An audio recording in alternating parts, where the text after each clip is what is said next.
So this might be a bit contentious, but I had a wooden panel here which I used to make up the shower, and it was full of marks and everything else. So I've covered it in an artificial vinyl made to look like, I don't know, burr walnut or something.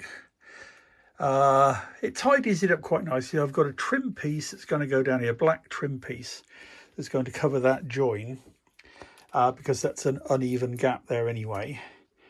But it went on easily enough. And again, it's very easy to use. It's sticky back, of course, so basically you just peel the back off and lay it in place. But then you use a heat gun to gently warm it up, and it conforms to the surface. So these corners are razor sharp. Really done a nice job of that. So I'm very pleased with that. I'm going to order some more, I think. I don't know when I'm going to use it, but it's so nice. I feel like having a stock of it. I think it was about €4 a roll. And basically it's that piece there to the floor leaves me about another 40 or 50 centimetres left over. Quite a lot. But for €4, why not? Anyway, we'll see what that looks like with the black trim on it. But I think that's going to look rather nice. Anyway. It's mine, so I can do what I want. Right, I think I'll leave that there for now. It's pouring with rain again, so there's a couple of other jobs I need to get done on the outside before I can get it off its ramps. And then we can tackle the front again and finish off a bit more around the dashboard area. So I will see you in the next episode. Thanks for watching. Yep, that went up very well. So that's now glued in place. It's not coming off any time soon.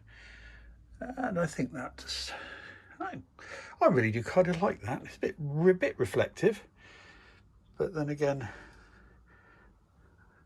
I guess that's the way they make it. So yeah, very happy with that.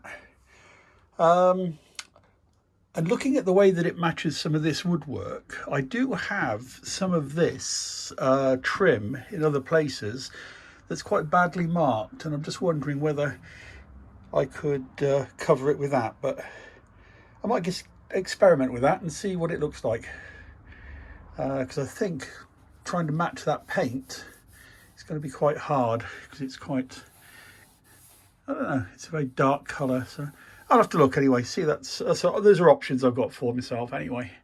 So right, I'll catch up with you in a bit, get on with the next job. Just one thing I was going to mention is that we use quite a lot of these different cartridges for various things, glues and fillers and all the rest of it.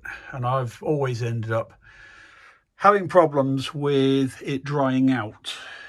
And what I have used in the past is these little plastic things that screw on the end.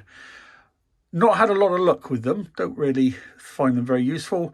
And if you have to leave it for more than about 2 or 3 days, then you end up just losing it, especially with the Sikaflex and silicone. They tend to be the worst. Anyway, I came across these on Temu, and for want of a better description, they're little condoms for the end of your tubes. I think a pack of 10 were less than €1. And they're brilliant, absolutely brilliant. You just roll them over on the end of your tubes. And this tube of construction adhesive, I haven't touched now for well over a week. And I just went to use it, and even down to the end, it was completely soft and flexible and hadn't dried up at all. So well worth it. If you ever go on Temu, if you're ever looking for stuff, add some of these to your list, because they are amazing. Well worth it. Okay, that was all.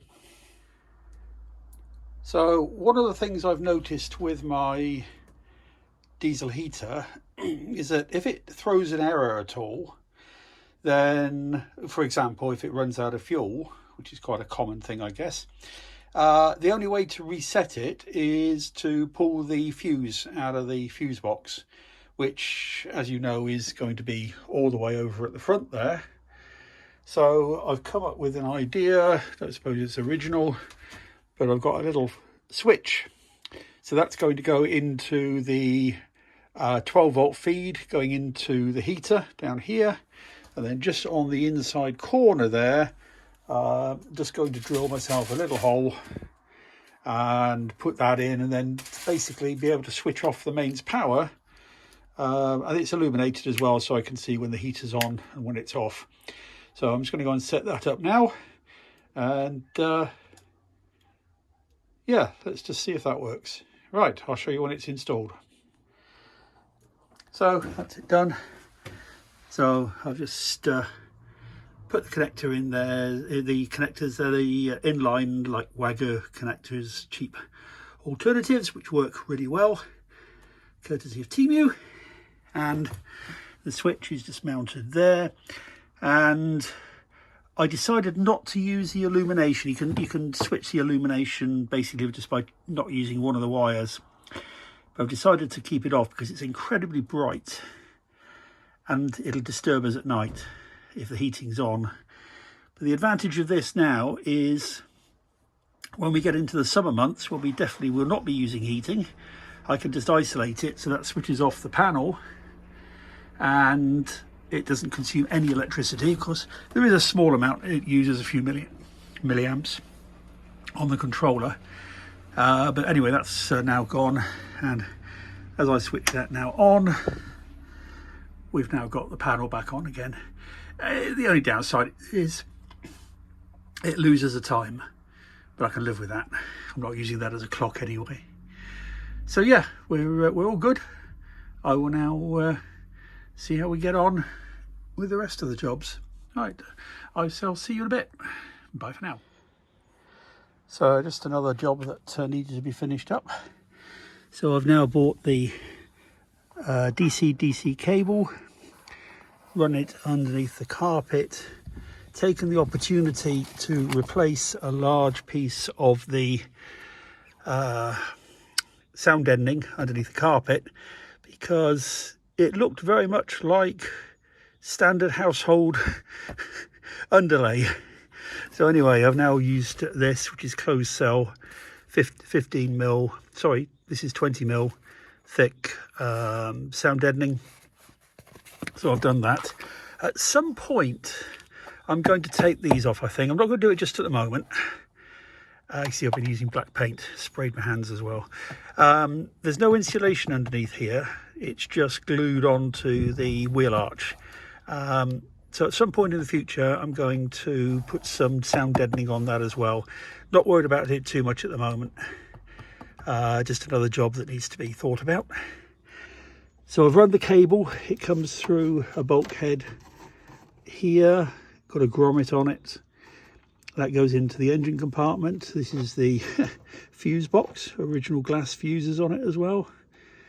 Anyway, so that runs into the battery. I've put some more sound deadening in the doors whilst I'm at it. And then in the engine compartment, so that's the isolator for the battery. This is the cable. All I need to do now is I'm going to put a probably a 50 amp breaker onto the positive for the DC charger, just to add some added protection. Remember that I can switch this on and off when I'm driving in order to keep the load on the alternator down. So that's something that we'll be doing shortly. So I just need to go and order myself another circuit breaker to put in on the battery terminal. So that will do it for today. We're about to get some rain in the next hour, so tidy everything up and we'll get back to this tomorrow. So I'll cut that short for today and see you all later on. Bye for now.